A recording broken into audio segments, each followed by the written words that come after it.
OPSত অন্তৰ্ভুক্ত এজন কৰ্মচাৰী যদি অৱসৰ গ্ৰহণ কৰে তেওঁৰ দৰমহাটোৰ ভিত্তিত নিৰ্ভৰ কৰি সেইখিনি পেঞ্চন হিচাপে কিমানখিনি পায় সেইটো আৰু আমাক বিশেষ বহলা কৰাৰ প্ৰয়োজন নাই। এতিয়া টিউটৰসকলে যিমানখিনি পাইছে বা তেওঁলোকক যিমানখিনি দিছে সেই OPSত অন্তৰ্ভুক্ত হৈ কৰ্মচাৰী এজন অৱসৰ গ্ৰহণ কৰাৰ পাছত পেঞ্চনৰ আধা নহয় এনেকুৱা ধৰণৰ এটা পৰিস্থিতি হৈছে।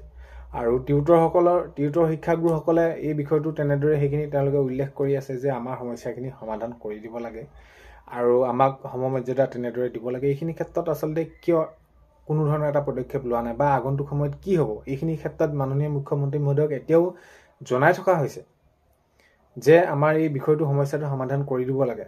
আৰু সকলোখিনি কথা আজি এই ভিডিঅ'ৰ জৰিয়তে আপোনালোকক জনাব গৈ আছোঁ বা কথাখিনি সঁচাকৈ চাবলৈ গ'লে কিমান এটা দুখ লগা বিষয়। তো ভিডিঅ'টো শেষলৈকে চাব, বহুত বেছি দীঘলীয়া নহয়, কথাখিনি যুক্তিপূৰ্ণ যুক্তিসংগত হয় নহয় আপোনালোকে জনাব। আৰু বিষয়টো বিভাগৰ কৰ্তৃপক্ষই শিক্ষামন্ত্ৰী মহোদয় মাননীয় মুখ্যমন্ত্ৰী মহোদয়ে যিহেতু আপোনালোক এইখিনি অনুৰোধ কৰি আছে আপোনালোকে যদি তেনেহ'লে এই শিক্ষাগুৰুসকলে হয় ভিডিঅ'টো শেষলৈকে চাওক আৰু শেষত আপোনালোকে আপোনালোকৰ মন্তব্য কমেণ্টৰ জৰিয়তে জনাব। আৰু এইখিনিতে আপোনালোকক এটা অনুৰোধ কৰিম, চেনেলটোলৈ যদি আপোনালোক নতুনকৈ আহিছে ছাবস্ক্ৰাইব কৰাৰ লগতে কাষতে থকা বেল আইকনটো প্ৰেছ কৰি অল কৰি থ'ব যাতে নতুন এটা ভিডিঅ' দিয়াৰ লগে লগে আপোনালোকে আগতীয়াকৈ চাবলৈ পায়।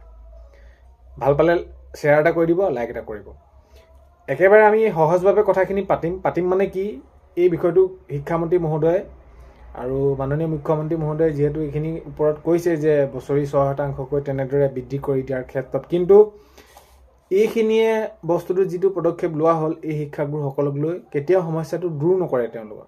এতিয়া মই ভিডিঅ'ৰ আৰম্ভণিতে মই কৈছোঁ যে এজন OPSত অন্তৰ্ভুক্ত কৰ্মচাৰী যদি অৱসৰ গ্ৰহণ কৰে তেওঁৰ দৰমহা ভিত্তিত তেওঁলোকে পেঞ্চন পায় আৰু পেঞ্চন যিখিনি পায়, এতিয়া এই টিউটৰ শিক্ষাগুৰুসকলে যিমানখিনি তেওঁলোকে দৰমহা পাইছে সেই পেঞ্চনৰ আধা তেনেদৰে নহয় বুলি ক'ব পাৰি কিছু ক্ষেত্ৰত।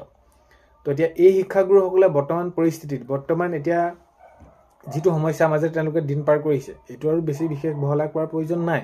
কাৰণ কেলৈ টিউটৰ শিক্ষাগুৰুসকলে কিমানখিনি পায়, বহুত বেছিটো নাপায়, সমস্যাবিলাক একেবিলাকেই। এই শিক্ষাগুৰুসকলে মানৱ সম্পদ গঢ় দিছে তেওঁলোকে ভৱিষ্যতে এজন সুনাগৰিক হিচাপে আগবঢ়াই নিয়াত সেই ছাত্ৰ ছাত্ৰীসকলক লৈ গৈছে।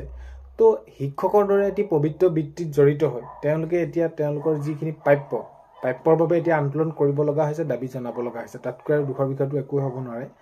তো এই শিক্ষাগুৰুসকলৰ হৈ চিন্তা কৰাটো প্ৰয়োজন আছে।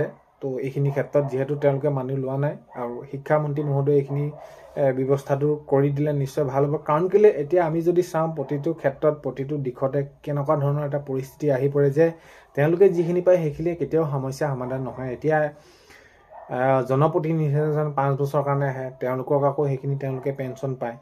এতিয়া এই শিক্ষাগুৰুসকলৰ অৱস্থাটো কি হ'বগৈ এনেকৈ আজি বছৰ ধৰি তেওঁলোকে তেনেদৰে সেইখিনি সময়বিলাক পাৰ কৰি গৈছে।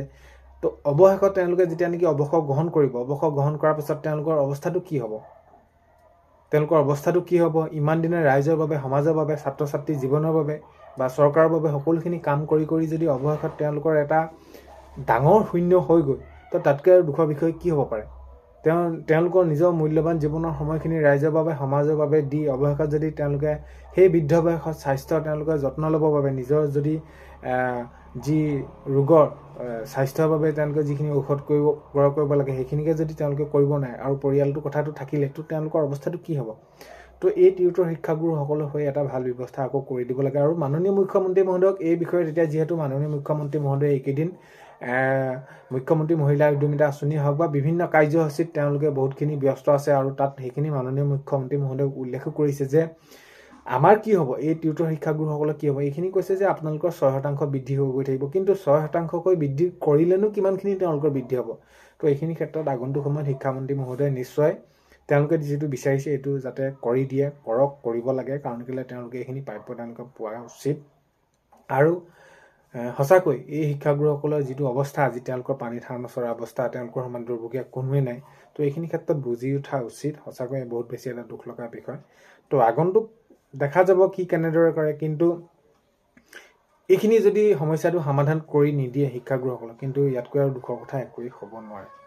আগন্তুক সময়ত খবৰসমূহ পালে নিশ্চয় জনাম, যি নহওক যেনেদৰে নহওক মুঠৰ ওপৰত ভাল খবৰসমূহ আহিব লাগে। ভিডিঅ'টো শেষলৈকে চোৱাৰ বাবে বহুত বেছি ধন্যবাদ। এইখিনিতে শিক্ষামন্ত্ৰী মহোদয় হওক, মাননীয় মুখ্যমন্ত্ৰী মহোদয় হওক আহ্বান কৰিছোঁ, অনুৰোধ কৰিছোঁ যে এই শিক্ষাগুৰুসকলৰ হৈ চিন্তা এটা কৰক। তো সেয়ে ভিডিঅ' প্ৰথমতে কোৱাৰ দৰে নতুনকৈ অহাসকলে ছাবস্ক্ৰাইব কৰি ৰাখিব আৰু অন্য এটা ভিডিঅ'ৰ সৈতে লগ পোৱা আশাৰে আজিলৈ মানে বাই।